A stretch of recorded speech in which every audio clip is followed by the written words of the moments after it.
ত্রিপুরা সরকারের সমবায় দপ্তরের অনুমোদিত মারফেডের ৬৯তম প্রতিষ্ঠা দিবস উপলক্ষে মঙ্গলবার রক্তদান শিবিরের আয়োজন করা হয়।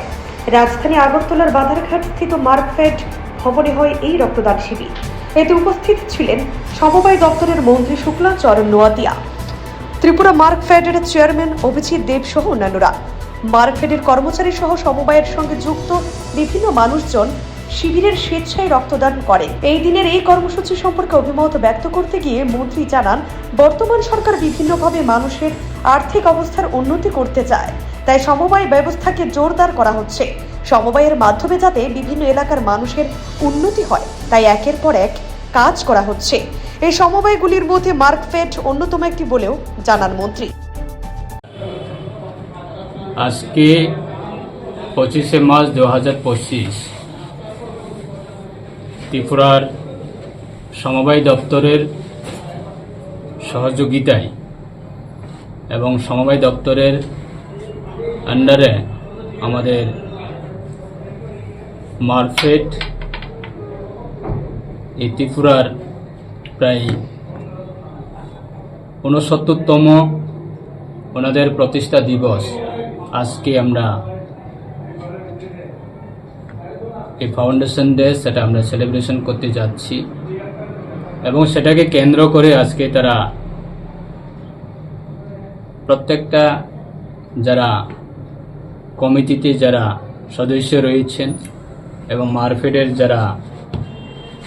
মার্কফেডের আন্ডারে যারা কাজ করে থাকেন তাদের উদ্যোগে আজকে ব্লাড ডোনেশন প্রোগ্রাম আমরা কিছুক্ষণের মধ্যে আমরা সেটা শুরু করতে যাচ্ছি এবং আজকে সেটা আমাদের ত্রিপুরার ইতিহাসে সেটা একটা অন্যতম দিন। এই মার্কফেডে বিগত দিনে কোনো সময় তারা প্রতিষ্ঠা দিবস সেটা পালন করেনি এবং আমার শ্রদ্ধেয় মাননীয় চেয়ারম্যান মার্কফেডে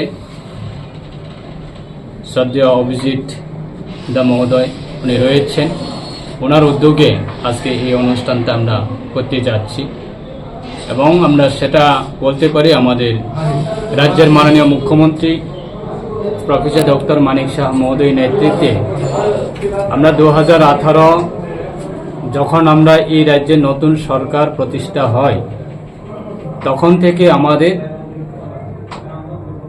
আমাদের রাজ্যের এই সমবায় দপ্তরটাকে আমরা মানুষের কাছে পৌঁছানোর জন্য আমরা বিভিন্নভাবে আমরা উদ্যোগ গ্রহণ করি এবং সবাই জানে দেশের আমাদের স্বরাষ্ট্র দপ্তরের মাননীয় মন্ত্রী তথা আমাদের এই সমবায় দপ্তরের ইউনিয়ন মিনিস্টার অমিত শাহজি উনি এই দপ্তরের মন্ত্রীর দায়িত্ব নেওয়ার পরে সারা দেশের প্রত্যেকটা মানুষের কাছে এই সমবায়ের আন্দোলন, সমবায়ের ভূমিকা, সমবায়ের চাহিদা, সমবায়ের নীতি সেটাকে মানুষের কাছে পৌঁছানোর জন্য যথেষ্ট উনি কাজ করে যাচ্ছেন এবং ওনার আশীর্বাদে আমরা এই ত্রিপুরা এই সমবায় আজকে দিনে দাঁড়িয়ে আমরা দায়িত্ব নিয়ে বলতে পারি যে বিগত সময়ে এক সময়ে আমাদের ত্রিপুরার এই সমবায় দপ্তর